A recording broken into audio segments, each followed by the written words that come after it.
Hey folks, welcome to Monday, the 6th of December 2021. And we have seen quite a bit of selling on the crypto space over the weekend. We've also had pretty terrible week last week on equities. Um, Seen coming in on this Omicron variant. Of course, that news coming in, I think Wednesday or Thursday, 5 a.m. For us here. The first case announced in California really was a catalyst for quite a bit of downside, that really just weighed on the whole equity space for the remainder of the week. So um, I think while the outcomes of Omicron infections, uh, are quite benign and not really that threatening. No deaths at all being announced so far. The media market certainly seems determined to latch onto major wave four coming out, and so lots of fundamental stuff rolling around. But really, I think you're just getting profit taking on what is a tightening Fed, and what is Fed interested in getting to rate rises even faster than we had originally planned, which is going to be, I think, Q3, Q4 2022, actually Q4 2022. However, now from the comments at the Senate committee hearing that Jerome Powell was at last week, it's evident that they're planning to do this all a little bit faster. So, with that, the markets have been down. We're going to go over here now, have a look at these charts, and you can see that for example, the Nasdaq. We'll take this up on the daily. You see the Nasdaq here. We've had 2 weeks of selling down here, pretty much from the week commencing 22nd of November to where we sit now. I mean, we're down, using the calculator, off the all-time highs, down about 6.5%. 10% off the high would really be quite nice. The measured move, if you like, putting us, this pullback, for example, we take a measured move of that, which we were doing similar on the SPOOs, will put us back around the 20 EMA, and I think into this trend here that we have. So, yeah, look, I mean, a pullback is all too healthy, if you ask me, for any of these markets, and they don't spend 24/7 going up. So what's the trade, Tim? I hear you ask, and well, I think the trade is always waiting for what makes sense to you.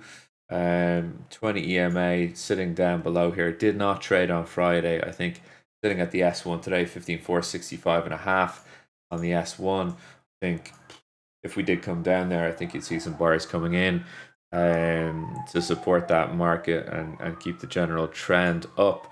However, I have a ledge here below, and that trend is coming in around the 15,053s. I'm going to probably sit and wait here and wait for the major deep pullback down at these levels. I'm pretty certain we're going to get further downside before we get new all-time highs on these markets. And so, with that, I don't like the longs as good as they look. 15,701s right now. I'm not too interested really in chasing down each one of these markets all day long. Suppose the measured move here is going to really take us back to the 44.65.5. I had Nasdaq prices in my mind there. Resistance coming in this morning right now off of the 50 EMA, 45.69.16 exactly. I think these sellers are going to chow down. They are going to drive it down to the 100 EMA, and then into this 44.65.5. I like that area. I really do like that area, to see if we can get some buyers in this little zone. So we'll leave this on our charts for now, and we'll monitor that as we go through the week. You can see here, coming off the all-time highs, 47.40s even. We're trading down, let's see, off of the high, currently down about 3.94%. I think coming back onto that trend, and the 44.65s will be pulling back about 6 point, is that 5 point, about 6% back off the all-time highs. So yeah, I mean, I don't want to be chasing these things at these elevated prices. 50 EMA resistance on the SPOs right now. The Dow, just to kind of get your marbles on where we sit with the Dow. Here's the daily. This decent pullback here to the 33,923s. Almost in confluence, but not with the 200 EMA. 33,805s as it trades today. You can see it's tight beans here for the Dow. It really is tight beans. So I think resistance is at the 100 EMA, currently above, and I think we're going to need this kind of media landscape to turn towards this Omicron variant not being that threatening, and then I think these markets will get a bit of a bid back on, albeit not too much of a one in the face of a tightening Fed, or certainly reducing the bond purchase in the MBS at a faster pace, and then talking more hawkish on the rates rises being pulled forward in 2022. So I think while I don't want to get too ahead of ourselves here. Really, I think you can still have a push up to the R2 on this trend, test on this trend, and then push us back down over the course of this week.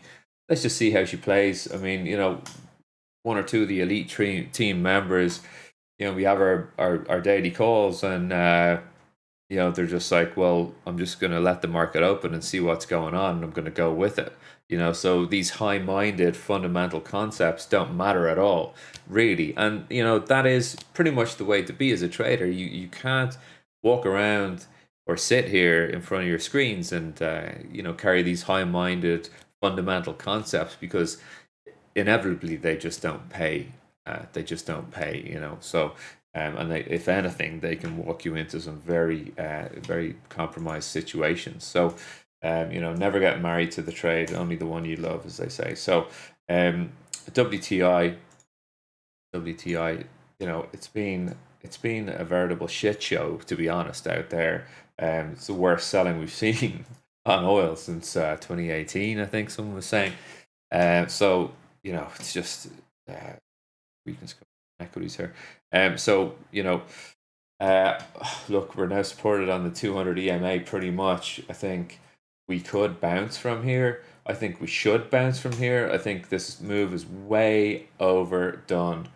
Now, I would say that because I'm net long a basket of oil stocks and futures.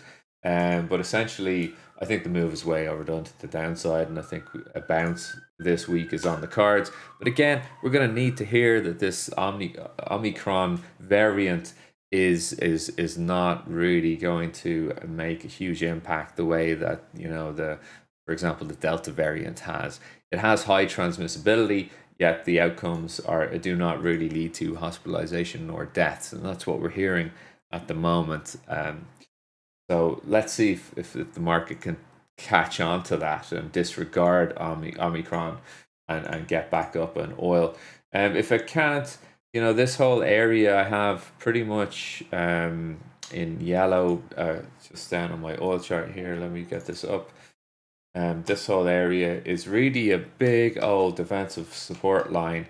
If we flushed it twice already and deeper on the second chance, I actually think this is really healthy. I think the deeper the push is here, the more healthy it is, the healthier it is for oil to actually get on up out of here.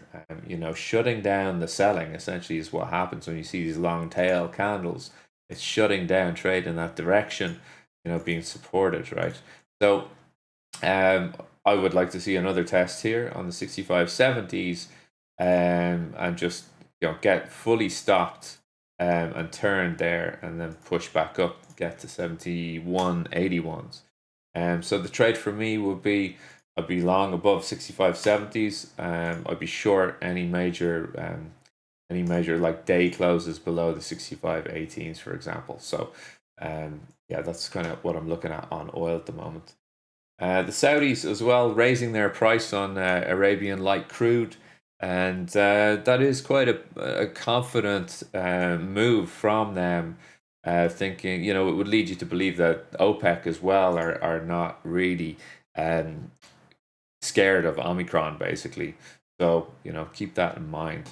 This morning we've seen Nat Gas getting hammered down about 12% on a gap down open. It's trying to retrace and lick its wounds right now. We're not really going to look at that market. And the DAX, or sorry, not the DAX, the Dixie here, creating this sort of an uptrend. Is it a bear flag?